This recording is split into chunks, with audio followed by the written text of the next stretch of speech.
November 3rd, 11:47 p.m. The temperature dropped 20 degrees in less than an hour. That's when Sarah Mitchell heard it.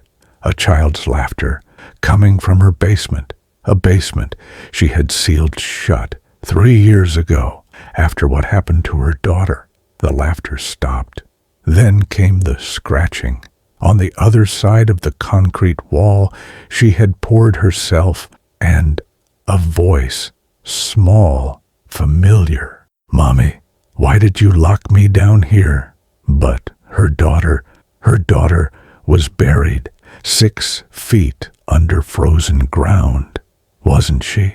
There are stories that only happen in November, when the veil grows thin, when darkness comes early and stays late, when the cold doesn't just touch your skin, it reaches deeper, into places warmth can't follow. What I'm about to share with you, these aren't legends. These are documented incidents, police reports, medical records, testimonies from people who lived through something they still can't explain. 8 true stories, 8 November nights, 8 reasons to fear the 11th month. The incident in Ridgewood, Pennsylvania, the vanishing in Port Edward, Wisconsin, the recordings from Ashford Manor, the photographs no one can explain, each one connected by a single thread. They all happened in November, and they all left something behind, something that refuses to stay buried. My name is attached to silence, and tonight that silence breaks. The first story begins with a missing persons report filed on November 7th, 2019, but the person who went missing had been dead for 15 years. David Corrigan was a night security guard at Mercy Falls Hospital in Oregon, 3rd shift, midnight to 8 a.m. He'd worked there for 6 years without incident. Professional, reliable, the kind of employee who never missed a day.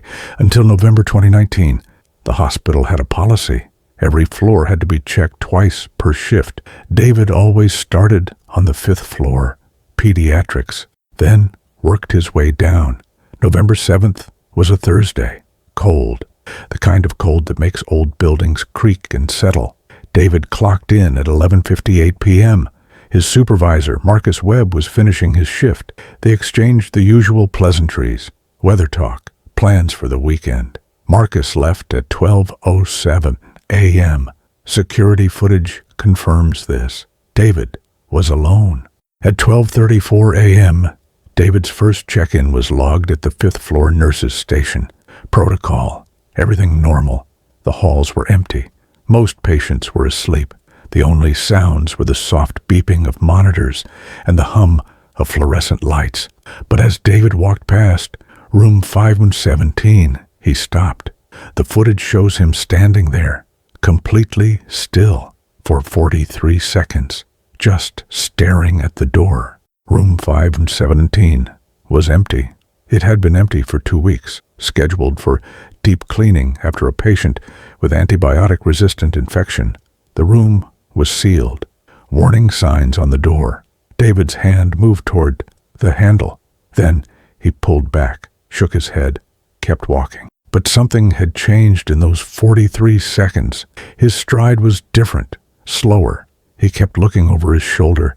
At 1:15 a.m., he was supposed to check in on the 3rd floor. He didn't. The log shows nothing. No badge swipe. No manual entry. At 1:47 a.m., a nurse on the 2nd floor called security dispatch. She said someone was walking the halls, not staff, not a patient. Someone in old-fashioned clothes, a woman in a long dress, Victorian era maybe, but the hospital had been built in 1987. No Victorian history, no reason for period clothing. Security dispatch tried to radio David. No response. They tried his cell phone. Straight to voicemail.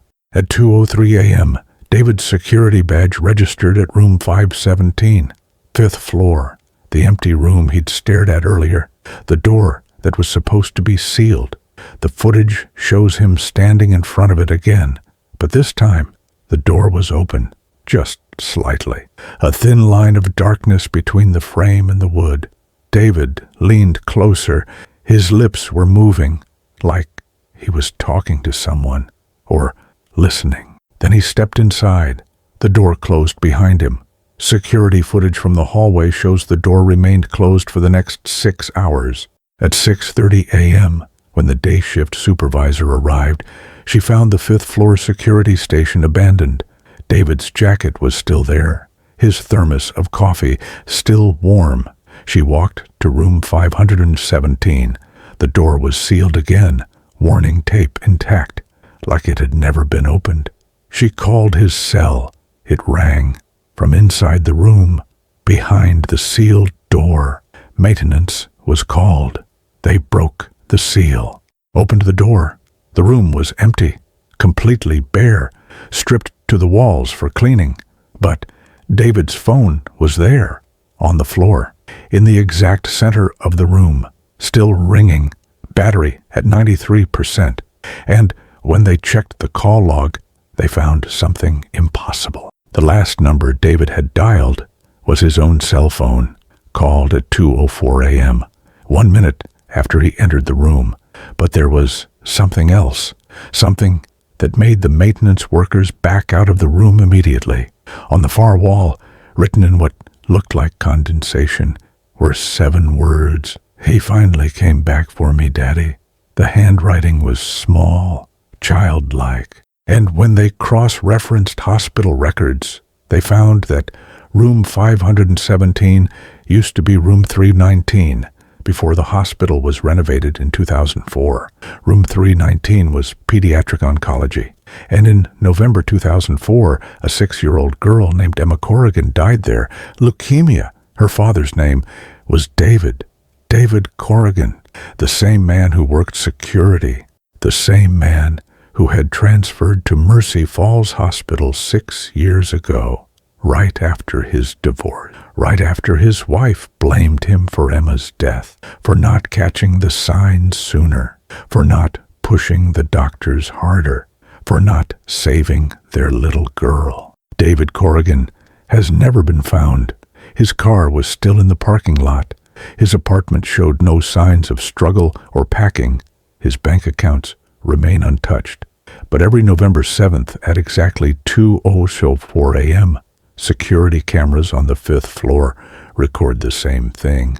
The door to room 517 opening just slightly, a thin line of darkness, and if you listen to the audio, really listen, you can hear it, 2 voices, a man and a child, laughing together like they're finally home. Before we continue deeper into November's darkness, this is your moment to decide. Do you want to go further? Then hit that subscribe button and turn on notifications, because here at this channel, every story leaves a different shadow on those who listen. And trust me, these shadows only grow longer. The second story takes us to a small town in Wisconsin, population 847, the kind of place where everyone knows everyone, where nothing bad is supposed to happen until November 12th, 2016. The Hartley family had lived in Port Edward for 3 generations, Thomas and Rebecca Hartley.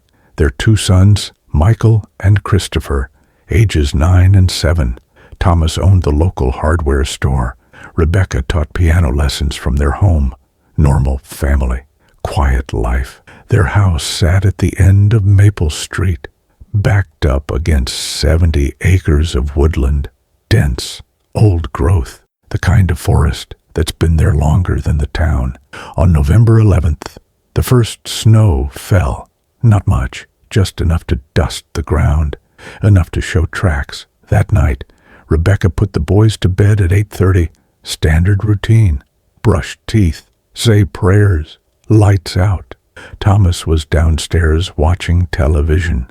Around 9 p.m., Rebecca heard something, a soft thumping sound, coming from the boys' room. She went upstairs. The door was closed. She knocked. No answer. She opened it. Both boys were standing at the window, backs to her, completely still, staring out at the backyard, at the tree line. Rebecca called their names. They didn't respond. She walked closer, touched Michael's shoulder. He was cold, ice cold, like he'd been standing outside. She shook him gently. He turned. His eyes were open, but empty, like he was sleepwalking or seeing something she couldn't. "Michael, honey, what's wrong?" He pointed at the window, at the trees. "They're waiting for us." Rebecca looked. The backyard was empty, just snow, shadows, the dark outline of the forest. "Who's waiting?" Christopher spoke without turning around. His voice was flat, monotone. "The ones who were here before. They want us to come play." Rebecca pulled both boys away from the window, tucked them back into bed.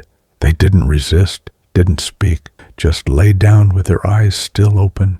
She left the door cracked, a nightlight on, and went downstairs to tell Thomas.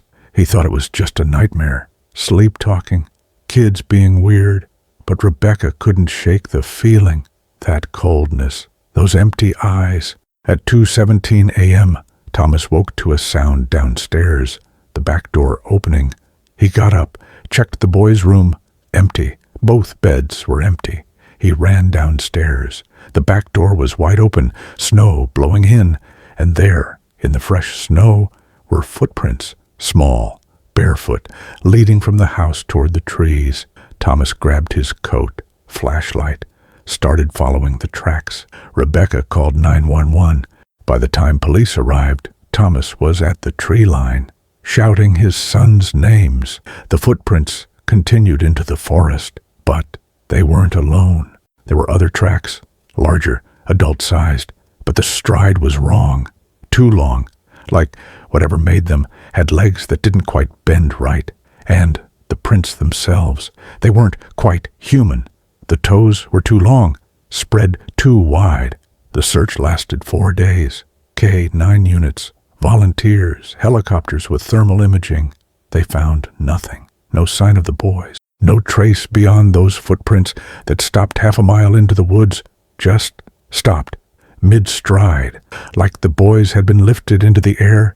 But the other tracks, those continued deeper, toward the old part of the forest, where the trees grew so thick that sunlight barely penetrated, where the ground was soft with centuries of decay. On the 5th day, a volunteer found something hanging from a branch 12 feet up. Michael's pajama top, shredded, like something had clawed through it. But there was no blood, no other clothing, just that one piece, impossible to reach without climbing equipment. And when they brought in a ladder, when they got close, they found something carved into the tree bark. Symbols, not English, not any language anyone recognized, but they were fresh, carved recently, and beneath them, scratched into the wood with something sharp, 4 words in English. We went with them willingly. The handwriting matched Michael's. His teacher confirmed it. But Michael was 9 years old, and those symbols, those ancient markings carved 10 feet up a tree. The case remains open, unsolved. Thomas and Rebecca Hartley moved away 3 months later. Couldn't stay in that house, couldn't look at that tree line. But here's what they didn't tell the police, what they didn't tell anyone until years later. The night before, the boys disappeared. Rebecca had taken a photograph, a family photo in the backyard. Golden hour, beautiful autumn light. When she looked at it the next day, after the boys were gone, she saw something in the background. At the edge of the forest, figures, tall, impossibly thin, standing between the trees. She counted 7 of them, watching the house, and in the developed photo, she could see something else. Michael and Christopher, in the picture. They weren't looking at the camera. They were turned slightly, looking past Rebecca, at the trees, at those figures, like they could see them, like they'd always seen them. The photograph was turned over to police, analyzed. Experts said the figures were just shadows, tree branches, pareidolia, the human brain seeing faces where none exist. But Rebecca kept a copy, and on November 12th, every year, she takes it out, studies it, because the figures, those shadows that might be tree branches, they're closer to the house than she remembered. Every year, when she looks, they've moved inches, maybe feet, but closer, always closer. And one day, she's terrified. They'll be at the door. What would you do if you saw those footprints in the snow? If your children stared into darkness and said, "They're waiting for us"? Drop a comment below, because some stories aren't just told, they're warnings. The third story comes from a woman named Patricia Voss, November 2018, Boston, Massachusetts. Patricia was a real estate photographer, specialized in high-end properties, historic homes. She'd been doing it for 12 years, professional, skeptical, not prone to flights of fancy. She was hired to photograph Ashford Manor, a Victorian estate built in 1887, had been empty for 8 years. The owner had died, no heirs, finally sold at auction. The new owner wanted photos before renovation. Patricia arrived on November 15th, overcast day, that gray light photographers hate. But she dealt with worse. The manor was impressive. 3 stories, wraparound porch, original woodwork. But there was something about it, a weight, like the air itself was thicker inside. She started in the foyer, grand staircase, natural light from a stained glass window. She took 6 shots, standard angles, then moved to the parlor.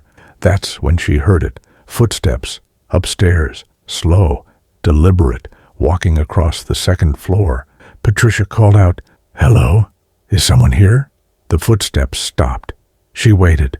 Silence. She convinced herself it was the house settling. Old buildings make noise. She continued working. Dining room, kitchen, back to the foyer. She glanced at her camera screen, reviewing the shots. The foyer photos looked good, except in the 3rd photo, the one taken at the bottom of the stairs. There was something on the landing, a shadow, human-shaped. But in photos 4, 5, and 6, nothing. She'd taken them in sequence, 5 seconds apart. The shadow appeared in one frame, gone in the next. Patricia felt cold. That specific cold that has nothing to do with temperature. That comes from somewhere deeper. She decided to check the 2nd floor, even though everything in her body was screaming to leave. She climbed the stairs, each step creaking. The landing was empty, just old wallpaper peeling at the corners, dust thick on the floor. And in that dust, footprints, fresh, recent, small, like a child, leading from the landing to a closed door at the end of the hall. Patricia followed them, her hand shaking as she turned the doorknob. The room was a nursery, faded wallpaper with painted flowers, an empty crib, rocking chair, and on the wall, children's drawings, dozens of them, pinned up like a gallery. They were old, yellowed, but the subject matter. Every single drawing showed the same thing. A house, this house, and in every window, a face, black scribbles for faces, like the children who drew them couldn't or wouldn't draw features. Patricia raised her camera, started photographing. Evidence, documentation. As she clicked through shots, she noticed something, the rocking chair. In her peripheral vision, it was moving, just slightly, back and forth. She lowered the camera, looked directly at it. The chair was still. She raised the camera again. Through the viewfinder, the chair was rocking. She took 3 quick shots, lowered the camera, still, raised it, rocking. Her hands were shaking so badly she could barely hold the camera. That's when she heard breathing. Behind her, soft, shallow, the breathing of a child. She spun around. Nothing. Empty room, empty doorway. But the breathing continued. And now she could hear words, mixed with the breathing, whispered, "Why did you leave us here?" Patricia ran. Down the hall, down the stairs, out the front door to her car. She locked the doors, sat there, shaking, heart pounding. She looked at the house. Every window was empty, except one, second floor, far left, a small handprint pressed against the glass from the inside. She drove straight to the police station, told them someone was in the house, squatters, trespassers. They sent 2 officers to check. The house was empty, completely empty. No signs of entry, no footprints in the dust, nothing. But Patricia had her photos. She uploaded them that night, started editing. That's when she saw them. In every single photo. Faces, in the windows, in mirrors, in doorways, in shadows. Children's faces, sometimes 1, sometimes 3 or 4, all staring at the camera, at her, and in the background of the nursery photos. Standing in the corner she'd had her back to, a figure, tall, adult, wearing what looked like Victorian-era clothing, a woman, with long dark hair covering her face. She'd been there the entire time, standing right behind Patricia. But here's what made Patricia quit photography, what made her sell all her equipment and change careers. She checked the metadata on the photos, the time stamps. The nursery photos were taken at 2:47 p.m., sequential, one after another, except they weren't, according to the file data. The first nursery photo was taken at 2:47 p.m. The last one, the one showing the woman in the corner, was taken at 2:51 a.m., 12 hours later. But Patricia had left the house at 3:15 p.m. She was never there at 2:51 a.m. Someone else took that photo with her camera, or something else happened, something that doesn't follow the rules of time or space or reality. The new owner of Ashford Manor demolished it 6 months later, said it was structurally unsound. But the construction crew refused to work after dark, said they heard children crying, said they saw handprints appearing on dusty surfaces after they just wiped them clean. The lot is empty now, for sale. Has been for 4 years, no takers. And if you drive by on November 15th at exactly 2:47 p.m., people say you can still see it, the manor superimposed over the empty lot, like a double exposure, flickering there and not there. And in the windows, those same small handprints pressing against glass that no longer exist. We're halfway through these November nights, and the cold is just beginning. The 4th story involves technology, because horror doesn't just exist in old houses and dark forests. Sometimes it lives in the devices we carry with us every day. The incident occurred November 19th, 2020, during lockdown, when everyone was home, isolated, dependent on screens for connection. Jake Morrison was 26, software developer, worked remotely from his apartment in Seattle, lived alone. His girlfriend Ainsley lived across town. They FaceTimed every night, 8 p.m., regular routine. November 19th was different. Ainsley called at 7:53 p.m. Jake answered. She looked upset, eyes red, like she'd been crying. "Babe, what's wrong?" She shook her head. "Jake, I need to ask you something, and I need you to tell me the truth." His stomach dropped. "Okay, what is it? Where were you last night? Between midnight and 3 a.m.? Jake's mind raced. "I was here, in bed, asleep." "Why?" Ainsley's face went pale. "Jake, someone was at my door last night at 1:30 a.m., knocking. I looked through the peephole. It was you, or someone who looked exactly like you. Same clothes you wore yesterday, same jacket. I asked who it was, and he smiled, but wrong, like he didn't know how smiling worked. I didn't open the door. I called out, said I was calling the police. He left, walked away. But Jake," her voice cracked, "I have a Ring camera. I checked the footage. It recorded him. And it's you. It looks exactly like you." Jake felt ice in his stomach. "That's impossible. I was here all night. I can prove it. My apartment has cameras in the hallway. Building security. They agreed to meet the next day. Compare footage. But that night, Jake couldn't sleep. He kept thinking about what Ainsley said. Someone who looked like him. At her door. At 1:30 a.m. He checked his phone. His location history. Google tracks everything. November 18th, 1:30 a.m. His phone was at his apartment. Stationary. But then he noticed something. His screen time data. He'd been on his phone at 1:30 a.m. for 43 minutes. But Jake remembered nothing. He'd gone to bed at 11. Slept straight through. He checked what apps were used. FaceTime. He'd made a FaceTime call at 1:27 a.m. 43 minutes long. To Ainsley. But Ainsley was being knocked on her door at 1:30 a.m. So who did he call? Jake's hands shook as he opened FaceTime, checked the call history. There it was. November 18th, 1:27 a.m., Ainsley's contact. But when he tapped it for details, the number wasn't quite right. It was Ainsley's number, but the last digit was different. One digit off. He'd never called that number before, never saved it.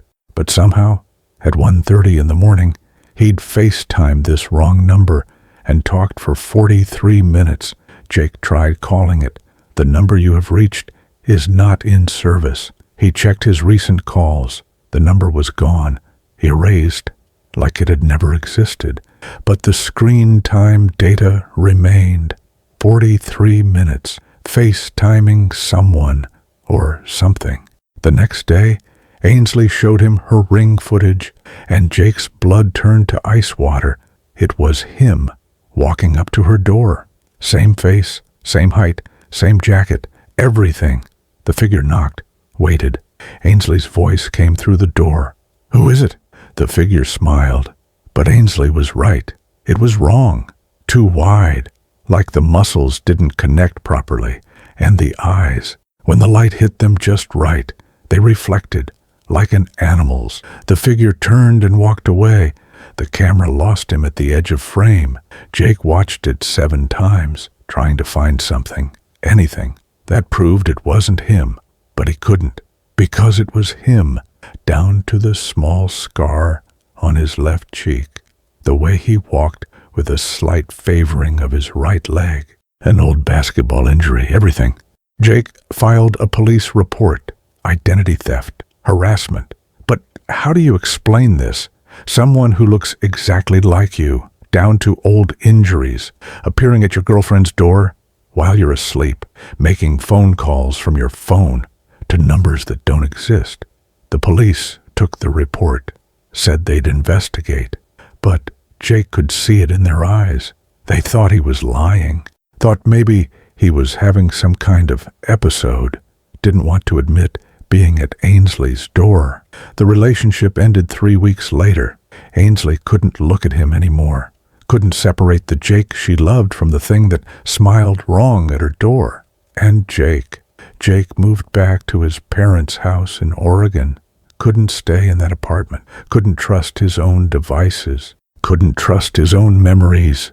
But here's what Jake never told anyone, what he was too terrified to admit. The night after the incident, November 20th, he woke at 3:33 a.m. to his phone buzzing, a FaceTime call from himself, his own contact, his own number, calling him. He stared at it, ringing. His thumb hovered over the answer button. What would he see? Who would be on the other end? At the last second, he declined. The call ended, and that should have been it. But 15 seconds later, a voicemail notification from himself. Jake played it. For 3 seconds, there was only static, then breathing, then his own voice, but wrong, like someone doing an impression, like they were learning to use his voice. And it said, "Next time I won't knock first." The voicemail deleted itself 5 seconds after playing. Jake threw his phone across the room, smashed it, bought a new one the next day, new number, new accounts. But every November 19th, at exactly 1:27 a.m., his current phone shows a missed FaceTime call from a number that's 1 digit off. from whatever was on the other end, still trying to reach him.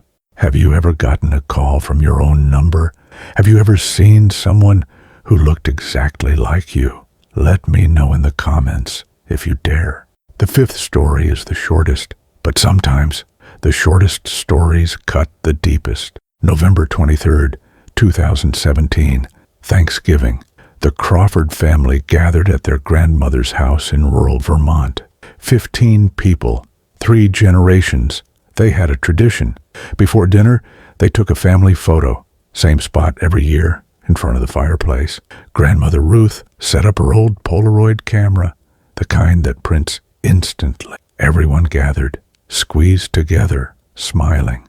Ruth set the timer. 10 seconds. She hurried into frame. The flash went off. The camera whirred. The photo slid out, developing.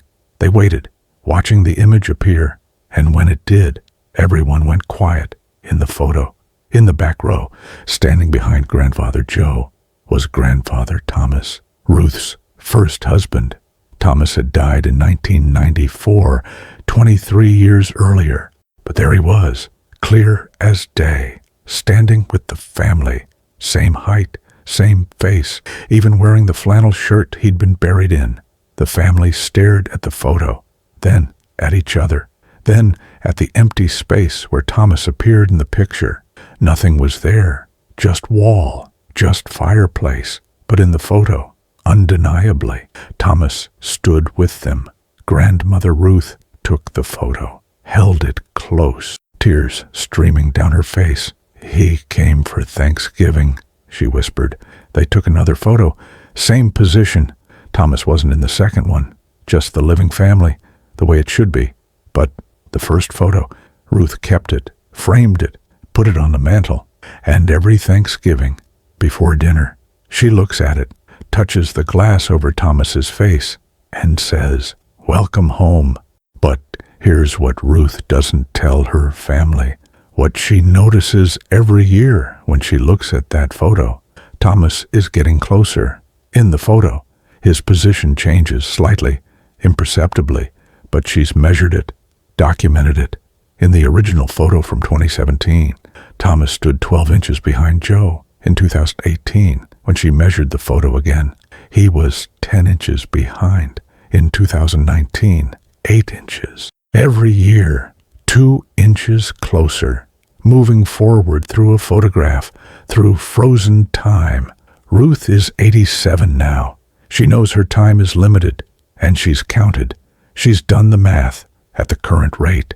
In 3 more years, in the photo, Thomas will be standing directly beside her, no longer in the background, front row, where he belongs, where he's been trying to reach. And Ruth wonders when that happens, when Thomas finally closes the distance. Will she still be in the photo at all? Or will she be wherever Thomas is, finally together again, after decades apart? She says she's not afraid, that she's ready, but sometimes, late at night, she takes the photo down, studies it, and whispers, "Not yet. Please, not yet. Just a little more time." The photo still hangs on Ruth's mantel, and if you could see it, if you could measure it, you'd notice what she's noticed. The background is fading, the fireplace, the wall, the other family members, getting lighter, ghostly, while Thomas, only Thomas, grows more solid, more real, more present, like the photo is slowly changing from a picture of the living to a picture of something else entirely. The sixth story takes us to a college campus, November 27th, 2015, finals week approaching. The library at Westfield University stayed open 24 hours, students cramming, exhausted, running on coffee in desperation. Emily Cho was a junior, pre-med. She'd claimed her usual spot, 3rd floor, corner desk, facing the window. She'd been there since 9 p.m. It was now 3:17 a.m.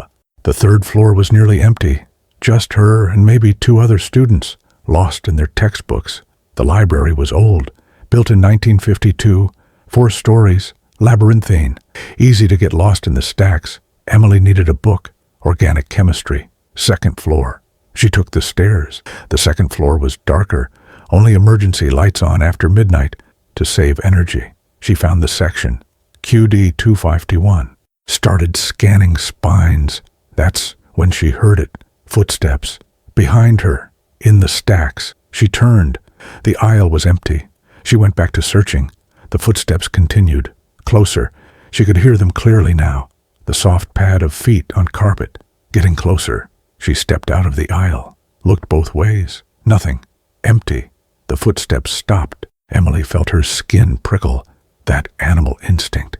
You're being watched. She grabbed the first chemistry book she found, headed back to the stairs. As she walked, she heard them again. Footsteps. But now, they were matching hers. Step for step behind her. She walked faster. The footsteps kept pace. She stopped suddenly.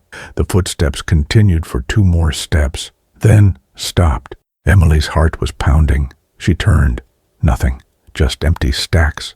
Dim emergency lighting. Shadows. She ran, hit the stairwell, took the steps 2 at a time, back to the 3rd floor, to her desk, to light, to people. She sat down, hands shaking, convinced herself it was exhaustion, stress, finals, weak hallucinations. She opened her book, started reading, tried to focus, but she couldn't shake the feeling that she wasn't alone, that something had followed her upstairs. She glanced at the window.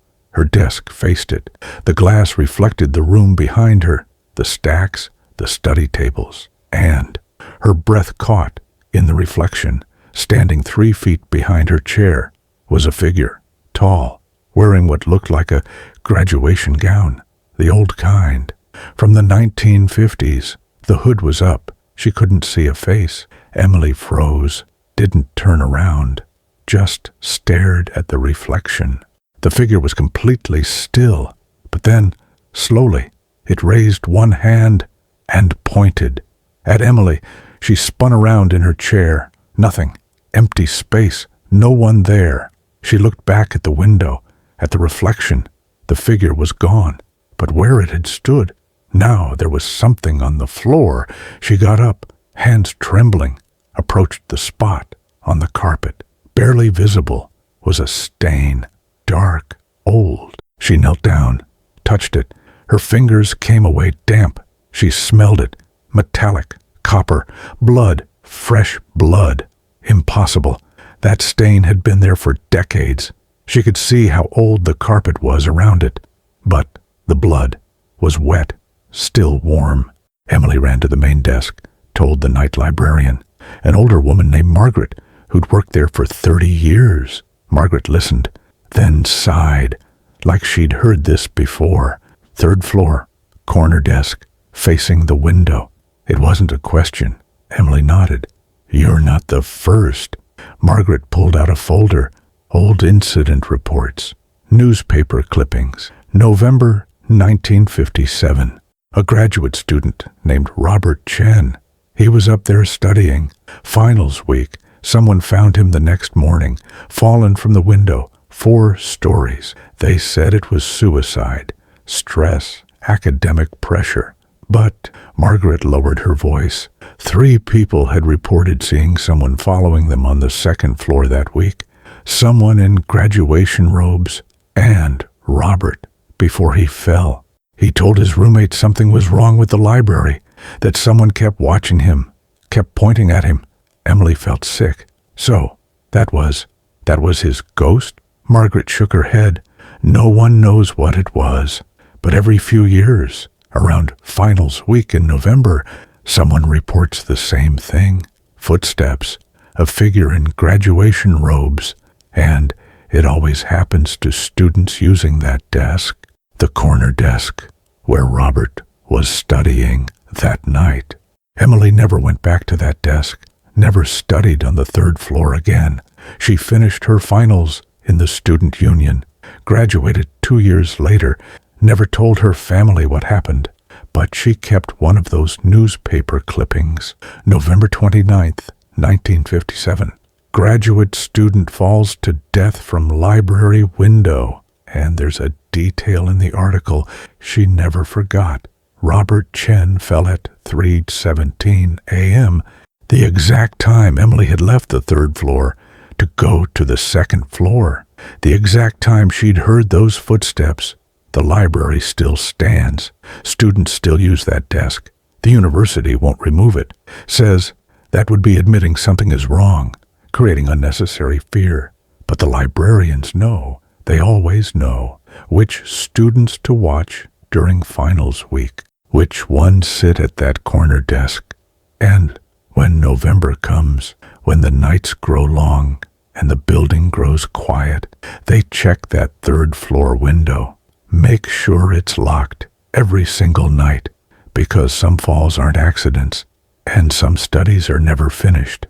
If you've ever felt watched in an empty library, if you've ever heard footsteps that matched your own, you understand.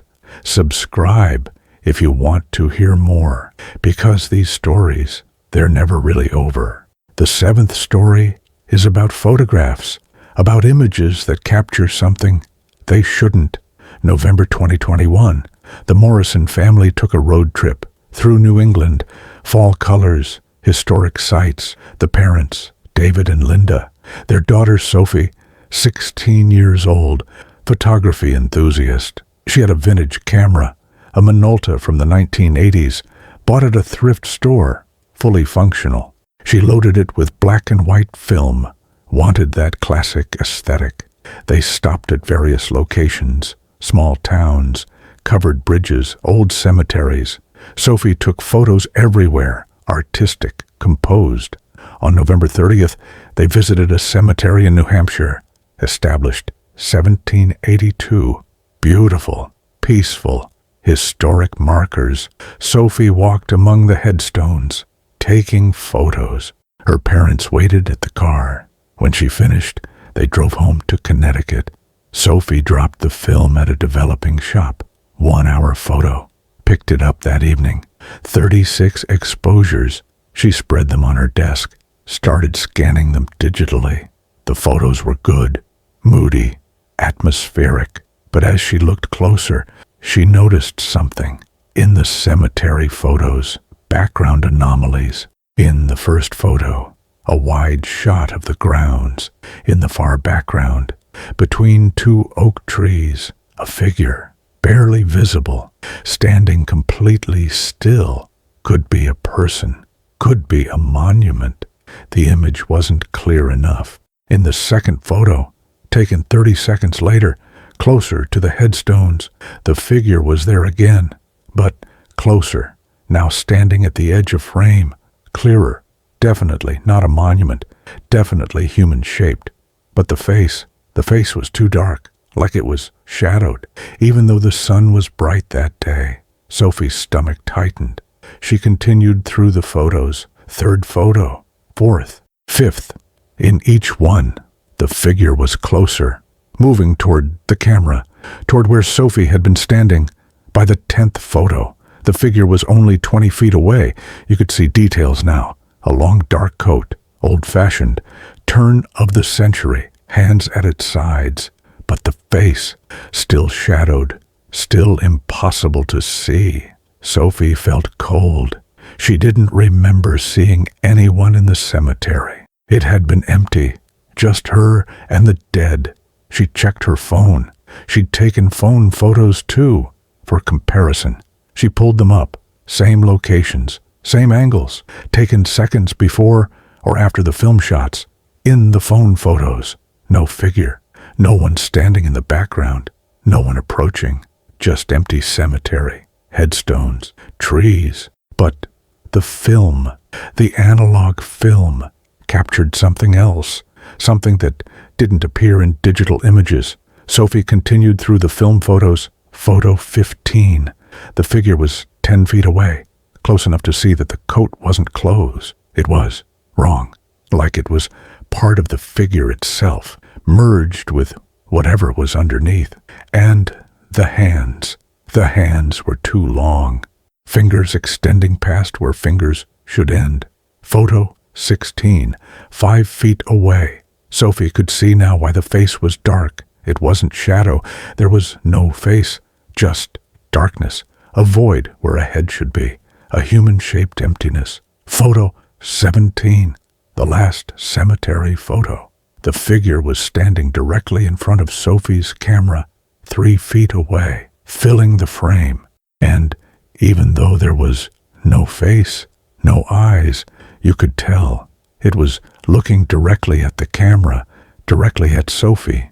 The next photo on the roll was of a covered bridge. They'd left the cemetery, driven 20 miles. The figure was gone. Sophie showed her parents. They were disturbed, confused, suggested light leaks, double exposure, camera malfunction. But Sophie knew her camera. She tested it. It worked perfectly. And the progression, the methodical movement of the figure from photo to photo, that wasn't a malfunction. That was intentional, intelligent, purposeful. She posted the photos online, Reddit, photography forums, paranormal communities. The responses were mixed. Some said fake, photoshopped. Others said they'd experienced similar things. Vintage cameras capturing things modern sensors couldn't. Old film having some quality, some sensitivity to things outside normal perception. But one response made Sophie's blood run cold. A message from a user named Graveyard Historian. You were at Hillside Cemetery, November 30th. I recognize the layout, the headstones. In 1891, that cemetery experienced an incident. A funeral photographer, man named Silas Gray. He was hired to photograph a burial, as was common in that era. Death photography, memento mori. But something went wrong. The family claimed the photographer, he didn't just photograph their dead son. He did something, performed some kind of ritual, said he was capturing the soul, not just the image. The family attacked him, drove him from town. Silas disappeared into the woods bordering the cemetery. They found his body 3 days later, hanging from an oak tree. But his camera and all his photographic plates were never found. The message continued. Since then, people have reported strange things. Photographers, especially, films showing images that weren't there. Figures appearing in shots. Always the same figure. Tall, dark coat, no face. Some say it's Silas, still trying to capture souls, still trying to finish his work. And if he gets close enough, if he appears in enough of your photos, he'll be in his collection. Forever. Sophie deleted the post, deleted the photos, destroyed the negatives. But she kept one print. Photo 17, the figure 3 feet away, filling the frame. She keeps it locked in a drawer. Hasn't looked at it in 2 years, but sometimes, late at night, she thinks about it, wonders if she should check, if the photo has changed, if the figure has moved, if it's gotten closer. But she never opens the drawer, because some things, once you see them, once you acknowledge them, they see you back, and they don't forget. Do you take photographs? Do you trust what your camera captures? Think about that the next time you hear the click of a shutter. The final story, number 8, is the most recent, and perhaps the most unsettling, because it's still happening, right now, as I speak these words. November 2024, last month, a small town in Maine. Population 1,003, the town of Millbrook. Quiet, isolated, surrounded by forest on 3 sides, ocean on the 4th. On November 11th, Veterans Day, the temperature dropped 43 degrees in 6 hours. Unprecedented, unusual. But what followed was worse. People started reporting strange occurrences, electronics malfunctioning, lights flickering. But not in the way lights normally flicker. They'd flicker in patterns, rhythmic, Morse code, but not any Morse code anyone recognized. Then the sound started humming, low frequency, coming from nowhere and everywhere, inside houses, inside heads. People couldn't escape it. Some described it as almost musical, but wrong, discordant, like a melody played backward. By November 15th, 12 people had left town, just packed up, drove away, said they couldn't take it anymore. The humming, the lights, the feeling, that feeling of being watched by something that existed just outside perception, just beyond the corner of your eye. On November 20th, a local woman named Diane Foster called the police, said something was in her backyard, something tall, standing at the tree line. She described it as wrong, not quite solid, like it was phasing in and out of reality. Officer James Rutledge responded, found Diane terrified, holding a flashlight with shaking hands. He went to check the backyard, saw nothing. But when he turned on his body camera and reviewed the footage later, there was something there at the tree line, exactly where Diane said. The camera caught it, even though Rutledge's eyes hadn't. A distortion, like heat shimmer. But it was November, below freezing, and the shimmer was vaguely human-shaped, tall, maybe 8 feet, moving slowly, side to side, like it was watching, studying. The footage was sent to state police, analyzed, no explanation, listed as atmospheric phenomenon. But the distortions continued.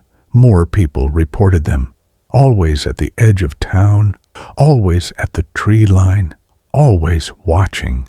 On November 25th, the children started drawing. Every child in Millbrook Elementary, ages 5 to 11, without prompting, without discussion. They all drew the same thing, during art class, during free time, at home. The same image, a tall figure, standing at the edge of the forest. The drawings were remarkably consistent, stick figures, childlike, but the proportions, all wrong. Too tall, arms too long, and in every drawing, the figure was reaching toward houses, toward the town. The teachers called a meeting. Parents gathered. Psychologists were consulted. Mass hysteria, shared anxiety, environmental factors, but no one could explain how children who didn't know each other, who weren't in the same classes, drew identical images down to specific details. The number of fingers, 7 on each hand, the position of the arms, reaching, always reaching. As of November 30th, yesterday, 17 families have left Millbrook. The elementary school closed temporarily. The remaining residents have formed a neighborhood watch. But what are they watching for? What are they watching against? Something that only cameras can see. Something that children draw. Something that stands at the tree line, growing more solid, more present, with each passing day. Government officials say there's no danger, no reason to evacuate, but they haven't spent a night in Millbrook, haven't felt that vibration, that hum, haven't seen their children wake screaming, pointing at windows, at trees, at spaces between, spaces where nothing should be, but something is. The news won't report it, says it's mass hysteria, group delusion. But I've seen the footage, I've seen the drawings, I've spoken to people who've left, and they all say the same thing. Something is coming. Something has always been there, in those forests, in that darkness. But now, in November, when the veil is thinnest, when the cold comes early, when the days are shortest, it's coming closer. Testing boundaries. Preparing. For what? No one knows. But Millbrook Elementary is closed. 17 families are gone. And every night, at exactly 11:47 p.m., every light in Millbrook flickers 3 times, in perfect unison, like a heartbeat, like a countdown, like something waiting for the right moment. And when I asked the people who've left, when I asked if they'd ever go back, they all said the same thing. Not in November, never in November, because in November, that town doesn't belong to us anymore. This story, unlike the others, has no ending, because it's still happening, right now. Millbrook, Maine, Population 1 to 3, soon to be less. And if you live in a small town, surrounded by forests, if you've noticed the lights flickering in patterns, if you've heard that humming that you can't quite place, if your children have started drawing things they shouldn't know how to draw, pay attention. Because what's happening in Millbrook might not stay in Millbrook. November has a way of spreading like cold, like darkness, like fear. 8 stories, 8 November nights, 8 shadows that refuse to fade, from hospitals where the dead call your name, to forests where children vanish into prints that end mid-stride, from photographs that capture souls, to towns where something ancient is waking.